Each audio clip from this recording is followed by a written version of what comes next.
ఈ యొక్క ఆధునిక ప్రపంచాన్ని మనం ఒకసారి పరిశీలించి చూసినప్పుడు దేవుని యొక్క సన్నిధికి, దేవుని యొక్క ఆలయంలోనికి క్లబ్ కల్చర్ అనేది, సినిమాటిక్ కల్చర్ అనేది చొరబడింది. ప్రజలందరూ కూడా వాటికే ఎక్కువగా ఆకర్షింపబడుతున్నారు. ఎందుకనంటే మనిషికి సుఖాన్ని ఇస్తాయి కాబట్టి, మనిషిని కొద్దిసేపు ఆహ్లాదకరంగా ఉంచుతాయి కాబట్టి వాటికన్నిటి కూడా ప్రజలు ఆకర్షితులు అవుతున్నారు.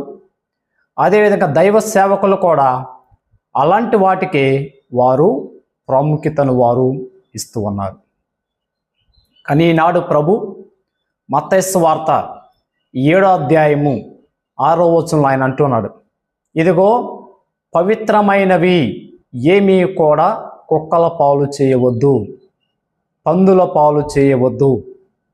కుక్కలకి, పందులకి అవి పవిత్రమైనవని తెలియదు కాబట్టి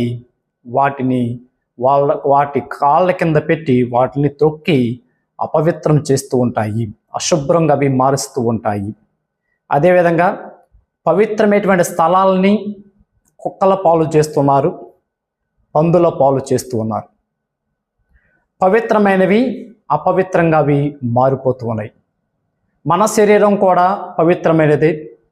అటువంటి శరీరాన్ని కూడా ఇటువంటి క్లబ్ కల్చర్లకి, సినిమాటిక్ కల్చర్లకి ఇచ్చేస్తూ ఉన్నారు. మరి ఈ రోజుల్లో పాటలు చూసినట్లయితే ఆ క్రైస్తవంలో పాడేటువంటి పాటలు సినిమాటిక్ పాటల్లాగా మారిపోయాయి. వాడి మ్యూజిక్ కానీ, లేకపోతే వాళ్ళు వేసేటువంటి గంతులు కానీ, ఇవన్నీ కూడా సినిమాటిక్ కల్చర్లో భాగం. ఆ సినిమాటిక్ కల్చర్లకి మన జీవితాన్ని, ఆ దేవాలయాలు ఇస్తున్నాం కాబట్టి అవి అపవిత్రమైపోతూ ఉన్నాయి.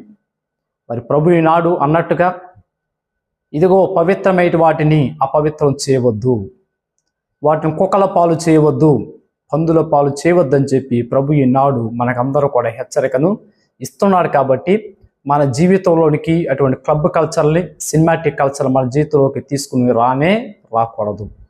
దేవుడు మిమ్మల్ని అందరినీ కూడా చల్లగా దీవించును గాక. ఆమేన్.